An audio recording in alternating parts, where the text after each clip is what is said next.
Yung tax scams, nabawasan na. Oo, in fact ako wala na nga akong natatanggap ng mga tax scams. Nabawasan na matapos iutos po ng Pangulong Bongbong Marcos na iban na sa operasyon ang mga Pogo Hub sa bansa. Yan ha.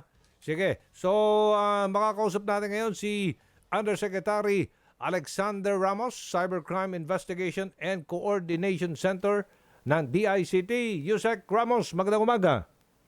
Ay, magandang umaga, Kong. Anjon. Opo, sa ngalan ni Congressman Erwin Tulfo, sir, this is Aljo Bendijo. Live na po tayo sa Punto Asintado Reload sa PTV at Radyo Pilipinas. Good morning again. Ay, good morning po. Good morning. So, totoo talaga ito. In fact, ako, wala na akong natanggap, Yusek, na mga tax scams simula nang ibinan nga ng Pangulong Marcos Jr. Lahat ng mga Pogo Hub. So may kinalaman talaga itong mga Pogo Hub sa mga naglipa ng tax scams before? Well, based doon sa ating mga findings, no, yung sa mga operations na, Opo. na kinundak ng PAOK, nakita natin na yung isang center, no, isang hub na ganyan, ay maraming operators. May licensee ka and then naka-sublist yan kung sino-sinong operators who are engaged in illegal activities. Mhm. So, it's a proven thing already. Now, with the President's order na they should be shut down, they are winding down. Kasi, bakit kamo winding down? Kasi yung mga facilities nila na identified na, kailangan nilang umalis doon. So, they have to dismantle their equipment and system. But it does not mean na totally mawawala, di ba? Opo. We have a theory na nag-exist sila before kasi nasa secured facility sila. But it does not mean na kusang mawawala sila kasi very lucrative yan negosyo niyan. Siguro maghahanap yung iba na magpe-persist, no? Maghahanap na yung bagong lungga at doon sila mag-establish. So, we are preempting this. But as of now, nag-wind down sila kasi yung identified facilities nila ay kailangan i-shut down na. Ito bang mga identified facilities, ito yung mga license na mga tawag nito, Pogo? Ang tawag doon, nakatago. Internet Mga Gaming license. Licensee. Nakatago sila, nagkukubli sila doon sa lisensyadong mga gaming licensees. Tama ho ba? Tama yun. Kaya pala. Kung comparison natin, yung sa Green Hills, yung mga bangketa dyan, di ba? Kasi napakamalang stall dyan. Maraming sublisi yan. Okay. Naghahati-hati sila, either dalawa sila sa isang stall or every week iba yung nag-ooperate. Parang din yun ang ginawa dito sa mga malalaking operations. Oo nga, no? Ako, actually, honestly, sir, dati, siguro hindi bababa 10 text messages ang natatanggap ko na may mga clickable links. Sabi ko, scam ito. Ngayon wala na. Correct. Wala na akong natanggap. Oo. So effective talaga. Maganda talaga at yan ay napagpasya ng Pangulong Marcos Jr. Total ban at hanggang until this year na lang sila. Tama ba? Until the end of the year na lang. Lahat ito. The end of the year po. The end of the year.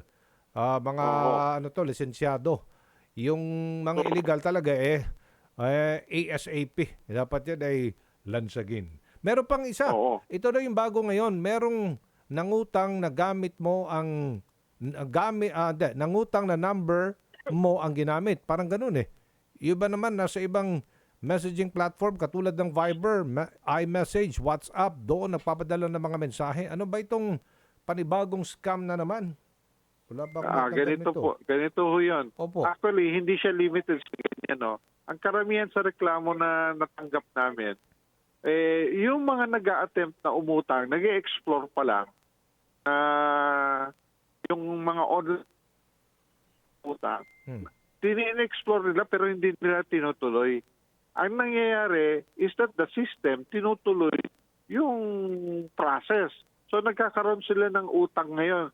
Kumbaga sana, parang forced na utang ito, no? Halimbawa ikaw mangungutang. Nag-o-offer sila ng pwede ka mangutang.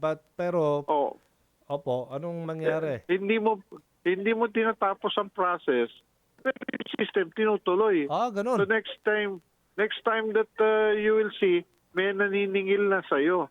Sandali Oo. lang, hindi ko naman to tinuloy. Bakit tumuloy? Di ba? Ano ba Yun to? ang karamihan na reklamo sa amin ngayon. Through SMS ito, email, or saan po nila pinapadala?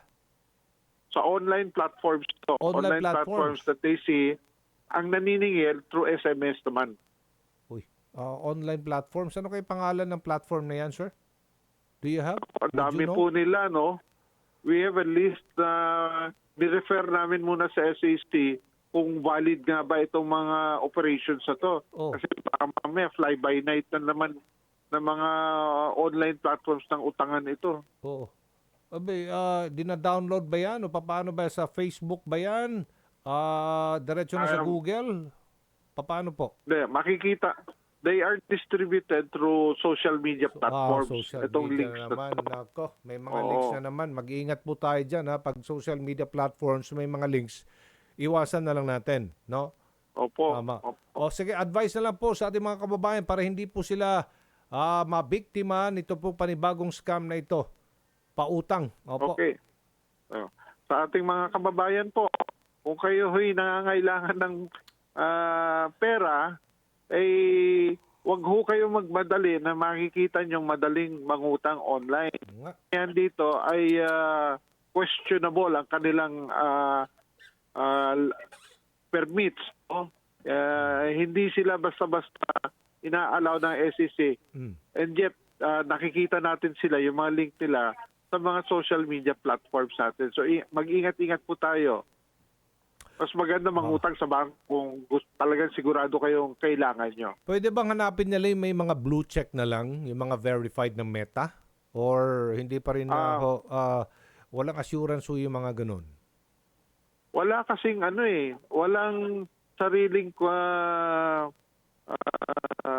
check and balance ang Meta pagdating sa mga platforms na to. Okay. Kasi iba dito fly-by-night eh. Oo nga, no? So, ang aasahan, kung gusto natin i-check sa listahan ng SEC, SEC na lang.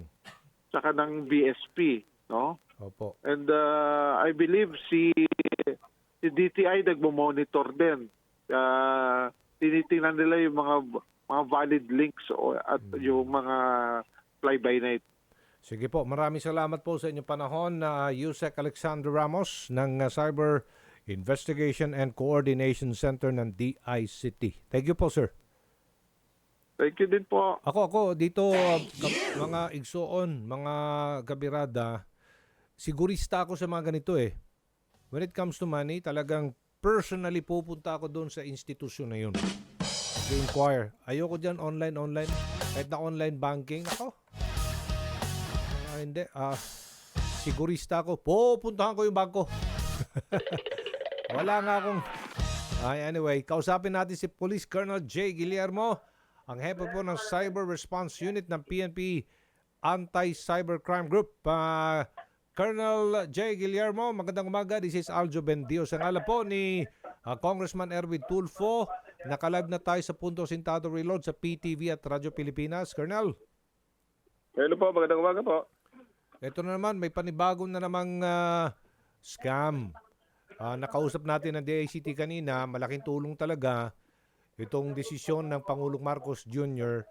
na iba na totally lahat ng Pogo Hub. Kaya nabawas-bawasan nga itong mga natatanggap na mga text scam ng ating mga kababayan. Pero meron naman mga panibago, mga modes ng panluloko online o itong pautang na naman. Are you familiar with this, Colonel?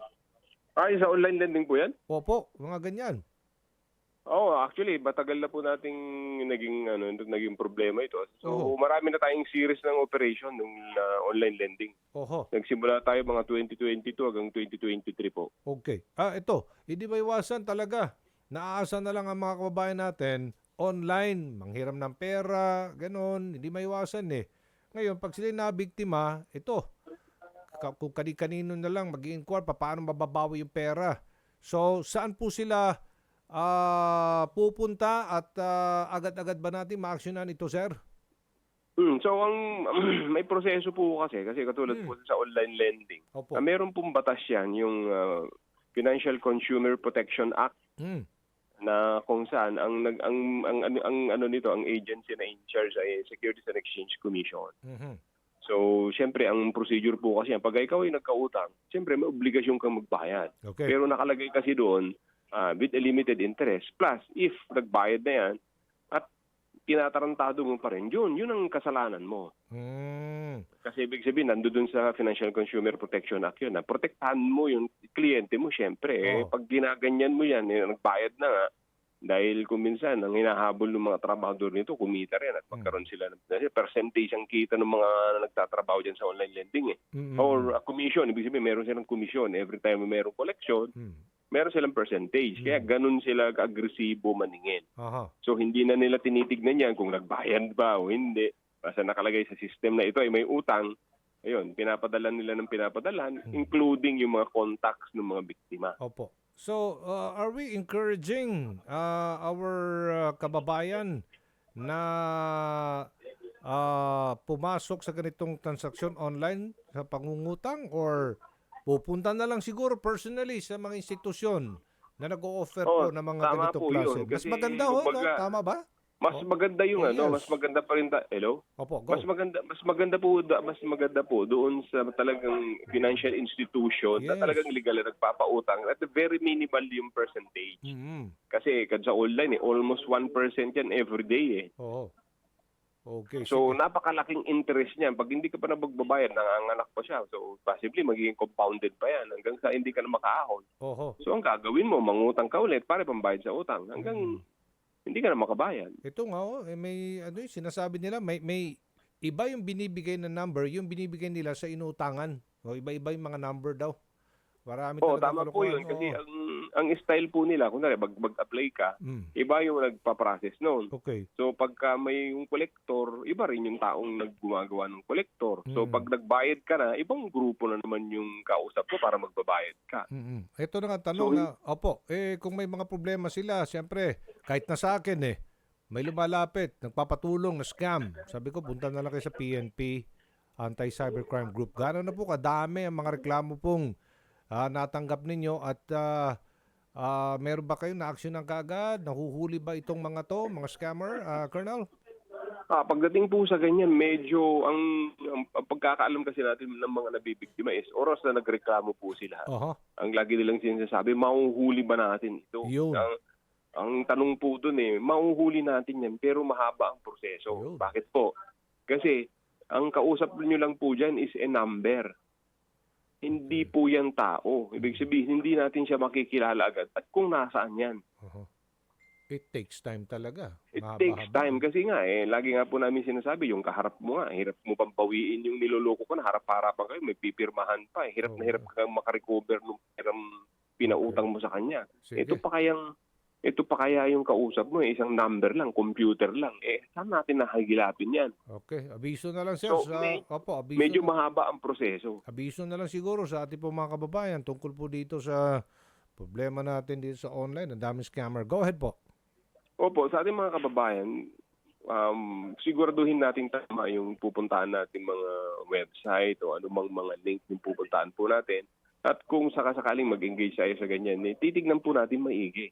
Pero pinaka-the best po talaga, kung mangungutang po kayo, doon po talaga sa institusyon na kilala nyo. Tama. Na kung nagbayad na kayo, pwede mo siyang habulin, na pwede mo rin siyang kasuhan. Kasi kilala mo siya, niloloko ka na niya . So para at least mahahabol mo siya. In case, bayad na ako, tapos sisingilin mo pa ako ulit. So meron kang kakayanan na magreklamo at kaya mo siyang habulin. So pamamagitan po kasi ng online lending kung minsan, yung nga po sabi natin na hindi po natin kilala kung sino po yung kausap natin. Tama. Dahil ito ay mga gadgets lang. Okay. Pero kung nabiktima naman po kayo, pwede po kayo mag-file ng complaint sa SEC at pwede rin po kayo magsabi sa amin para ma-assist po namin kayo. At ang katulong po kasi namin lagi sa lahat ng mga online lending na hinuli po natin ay ang SEC dahil nga po sila ang in-charge po dyan. At tinutulungan po natin ang SEC para masawata itong mga uri ng scam. Okay, maraming salamat Police Colonel J. Guillermo ng Cyber Response Unit ng PNP ACG. Thank you po, Colonel. Thank you po. Sige po. Maraming salamat. Josel de Guzman, ang co-founder ng Scam Watch Pilipinas. Makakausap natin. Josel, magandang umaga. This is Aljo Bendio sa ngalan ni Kong Erwin Tulfo. Naku, magandang umaga po. Salamat po sa pag-imbita sa amin ulit dito. Okay, sige. Nandiyan kayo para bantayan ito po mga scams, para magbigay ng edukasyon sa ating mga kababayan na doon na nakikipag-transact na ng negosyo online. Sir Josel, ang dami pa rin mga nabibiktima. Pero nabawasan nga itong mga text scam ng nagdesisyon ng mahal na Pangulong Bongbong Marcos, iba na totally ang Pogo. Assessment nyo po so far sa responde ng pamahalaan dito sa mga online scams. Go ahead. Actually, magandang balita yan, no? Since last year kasi, yung mga iniimbestigahan ng CICC, PNP at ng NBI, halos yung mga nare-raid nila buwan-buwan, halos mga call center type, ito yung mga Pogo type operation. Kasi nga dyan, yung Agosto last year, nung isang taon sa May Pasay, 3-story siya, 600 employees yung nahuli. At ganun din yung mga iba't ibang nahuli sa Las Piñas, sa Banban, di ba, pati sa Iloilo. Ang makakabuti rito is hindi lang kasi text scam yung operations nila eh. Okay. Nandyan din yung sa Facebook, investment scam, nandyan din yung love scam. Doon sa love scam, meron pa silang yung nahuli sa Iloilo, may mga wig, mga damit, di ba? At yung mga nakita natin sa TV, yung sa Banban, may mga parang setup na bahay, kama, billiard table, para doon sila nakikipag-video. So, malaking bagay po to. Kaya lang, siyempre, kahit na pinagbawal na po ng pamahalaan natin yung Pogo, ang kinakatakot po namin dito is, siyempre, may marami pa rin mga illegal eh. Lahat naman po ng mga na-raid dati, hindi naman po mga rehistradong Pogo rin eh. So, yun po yung babantayan natin. At totoo nga po yung sinabi nyo, dumarami pa rin, nabawasan ng konti yung pagtanggap natin sa yung mga text scam, pero sa social media po, napakarami pa rin po at ang dami pa rin pong mga nabibiktima. Paulit-ulit na lang po kami. Nandiyan po yung love scam, investment scam, loan scam, job scam. For some reasons po, yung mga kababayan natin napaka-gahalibol at ang bilis maniwala. At ang nakakalungkot po rito, kahit na po meron na pong hotline yung Cybercrime Investigation and Coordinating Center natin, hindi rin naman po ganun karami yun kasi iniisip nila, wala namang mangyayari doon sa kaso. So, kaya hindi na rin po sila nagre-report. At yung mga iba po namang tumatawag, siyempre, umaasa po may babalik yung pera nila. But most of the time po, kapag po, let's say, nakuha na po kayo ng pera, tatapatin na po namin kayo, hindi na po may babalik. Pero malaki po yung posibilidad na mahuhuli po yan. At sabi nga po nung taga-PNP ACG kanina, medyo matatagalan lang. Pero may kakayahan naman po yung gobyerno natin. Ang kailangan po natin dito, kailangan po nating i-report kung hindi man po kayo biktima, kahit yung mga natatanggap nilang po mga text scam, i-download nyo lang po yung e-gov app, ibigay nyo po yung mga data. Kasi data versus data na po ang ginagawa natin ngayon. So yan po yung ginagawa ng pamahalaan natin. Kailangan nila ng maraming data, mai-report yung mga numero, Facebook account, email address at website ng mga nang-scam para maisama sa database nila at dito magawan po nila ng paraan. Medyo parang pinupukpok mo po yan yung mayroong lumalabas. So kailangan at kahit gaano po karami yan, i-report lang po natin. Okay, sige po. Maraming salamat Josel de Guzman ng Scam Watch Philippines.